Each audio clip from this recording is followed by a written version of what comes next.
sesudah mendengar penjelasan dari para dokter yang ahli, 85%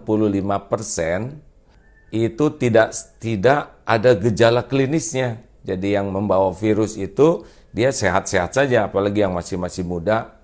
Dia tidak ada gejala demam, tidak ada gejala batuk. Padahal 85%.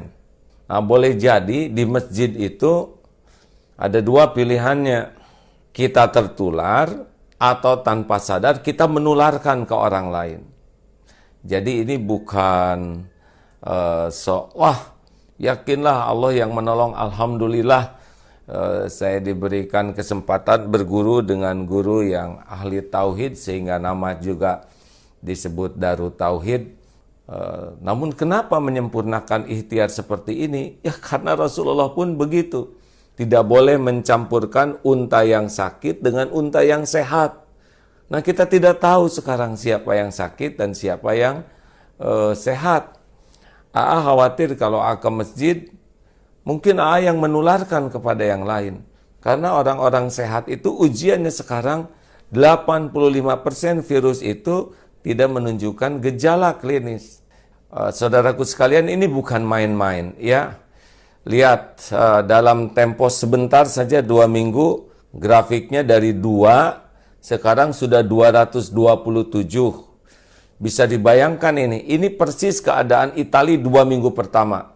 Juga keadaan Iran 2 minggu pertama.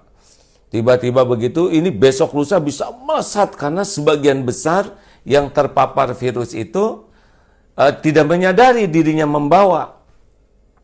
Kita berdesak-desakan terus kena lewat tubuh.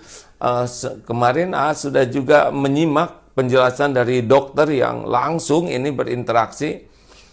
Beliau mengatakan sekarang kawan-kawan dokter itu dari ahli paru sebagian sudah dirumahkan. Ventilator juga sudah berkurang. Jadi ini belum apa-apa. Nanti rumah sakit kita tuh sudah kekurangan dokter, kekurangan perawat, kekurangan peralatan, padahal ini belum apa-apa. Ini baru memulai ini. Ini belum apa-apa nih hadirin, baru tumbuh, baru 2 minggu. Besok lusa bisa ribuan dan puluhan ribu. Mungkin na'udzubillahi min zalik ya.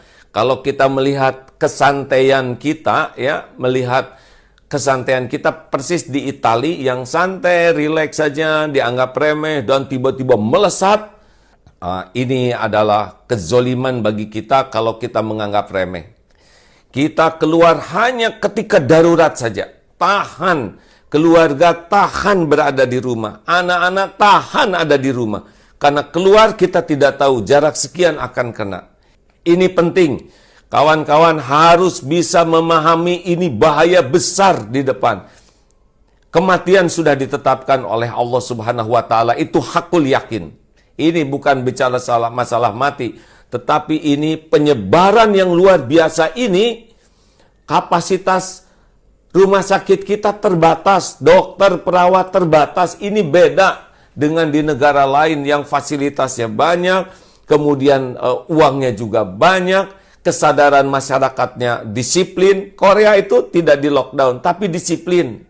Dan setiap hari itu mengecek dari sini tuh sampai 15.000. Nah, kita sudah hampir setengah bulan, baru berapa ratus yang dicek. Ini luar biasa di depan ini. Saudara-saudaraku sekalian, ini luar biasa di depan. Sedih sekali melihat banyak orang yang meremehkan, bahkan menertawakan satu sama lain, masih senang berkerumun. Ya mungkin karena belum